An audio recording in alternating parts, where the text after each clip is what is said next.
me, not just stuff I read in books, but the kinds of discussions I have with people. I wanted to share some things with you. Maybe you've had the question yourself. How do I know if I'm guided? How do I know if Allah is happy with me? I mean, I'm trying to do this, and this, but I'm not sure if this is good enough or, whether Allah will accept it or not. And people have these kinds of notions, right? And then people ask, how do I know if my intentions are pure? And how do I know if my heart is clean? And I'm trying to do this dhikr and that dua, and which dua can I make that I can become XYZ? And so there's all this mystery as to where do I stand with Allah. So the first thing I'd like to share with you about that is that, the rock sticking out of the water is a pretty prominent milestone. It's not a mysterious thing. It's a pretty obvious milestone, right? Guidance is not some crazy mystical thing until you see a parrot in your dream. You don't know if you're guided or not. There's nothing crazy about guidance. Guidance is straightforward and simple. It's straightforward and simple. The first milestone in guidance is you are away from major evils. First milestone. You're doing good.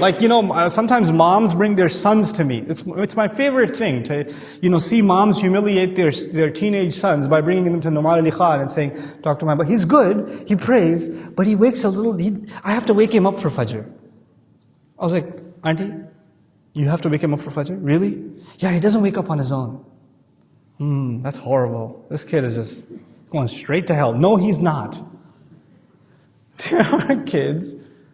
There are kids who you could wake them up for Fajr and they'll hit you back.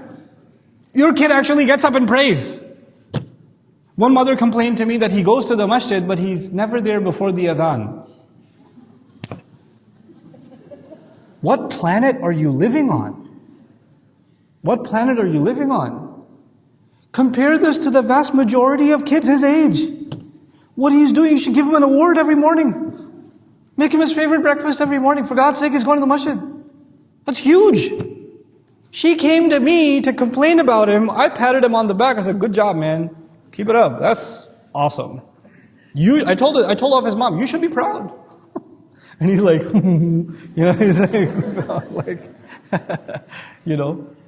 we have these superficially high standards of what it means to be guided. For a young man to do that, to fight his sleep and pray, to stay out of bad company. One came to me and said, he's 18 years old, he doesn't hang out with girls, he doesn't do drugs, he doesn't drink, he prays 5 times a day. It's just that sometimes he plays video games.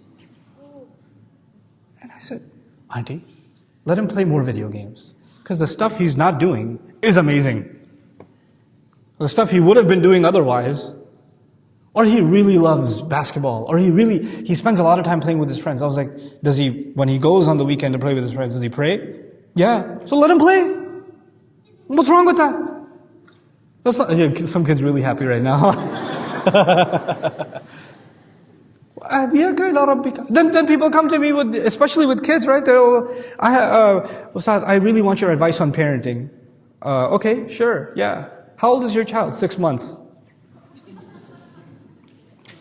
Let him be a baby.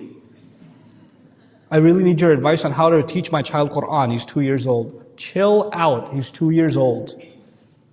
Let him be a baby.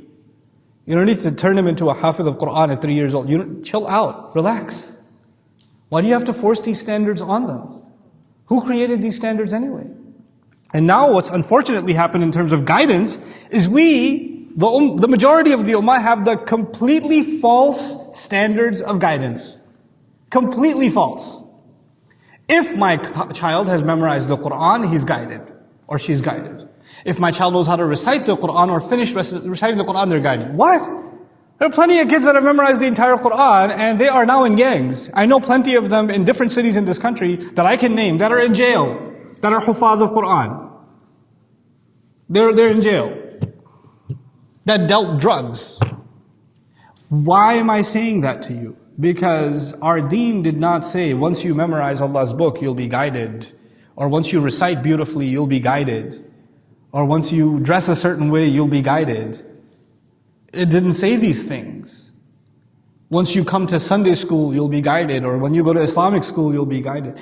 Guidance is actually some very fundamental milestones. The way you think. The way you prioritize life. The way you treat people.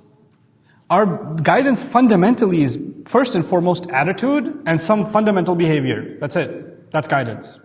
knowledge, worship, all of those things, they enhance guidance. They further guidance. They support guidance. But we have removed from the equation our attitudes, our thought process, our behavior, our mannerisms. They don't have to do with guidance. It's just recitation and worship and appearance. That's guidance. That's all artificial. That's not guidance at all. So that road needs to be reestablished. And that road is not just in reciting the Qur'an, it's actually in restoring the thought process that the Qur'an inspired.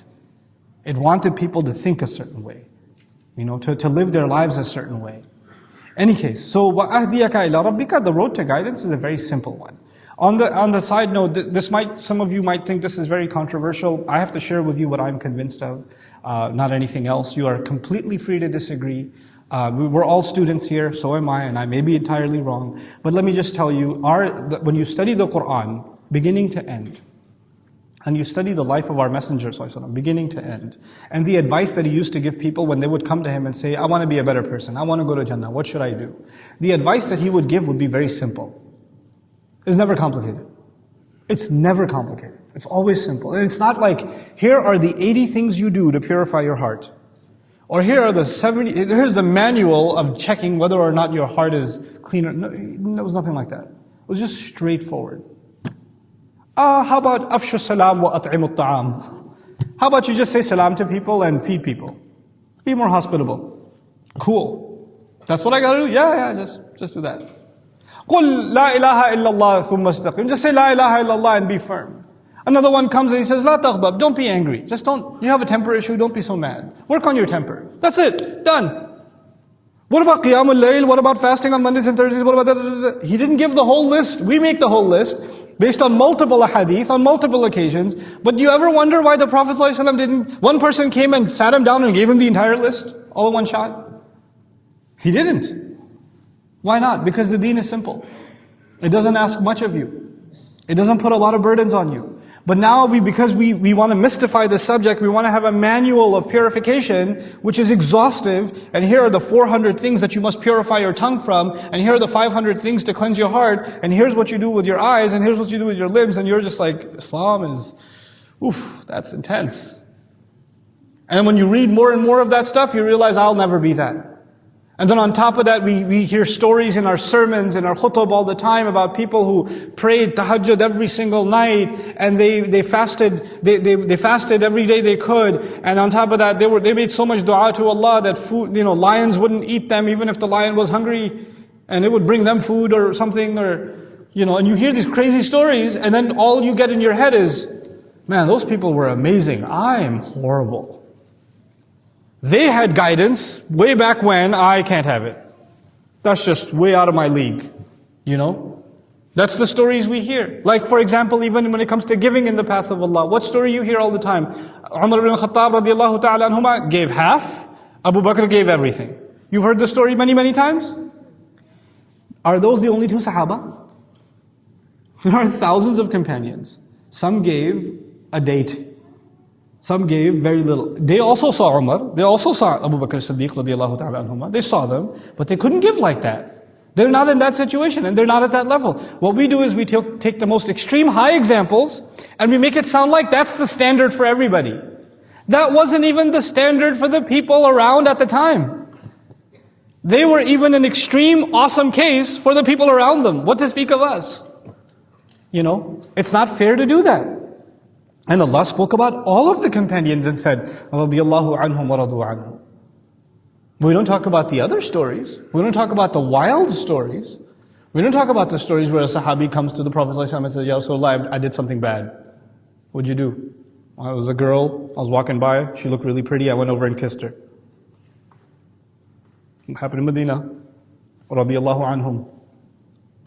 And he's like, pray 2 rak'ah. Done. Move on with your life. Just apologize and just don't make a big deal out of it. I'm not saying you go do that, guys. Just chill out. But I'm saying they were human. They were human. They weren't walking above water. It's not like that. So the notion of guidance is not some mystical, crazy thing. It's a simple religion. It's asking you to do simple changes. Make simple changes in your life, not big ones. What is wrong, all of you know. What is right, all of you know. All the prophets from history until now that the Quran records and talks about what evils they pointed out are the evils. They're the ones you get away from. Then there's of course icing on the cake. Walk into the masjid with the right foot. Make this dua before you go into the bathroom. Make this dua when you eat, etc. Those adhkar and those enhancements, those are basically bettering your religion. They're improving it. But that's actually icing on the cake. The cake itself, you can't forget. That's the fundamentals, and they're not many. They're not many. This is why the Prophet ﷺ made sure when you teach people religion, yassira wa la tu'assira. Make things easy, don't make things hard. Make things simple, make things easy, don't make them hard.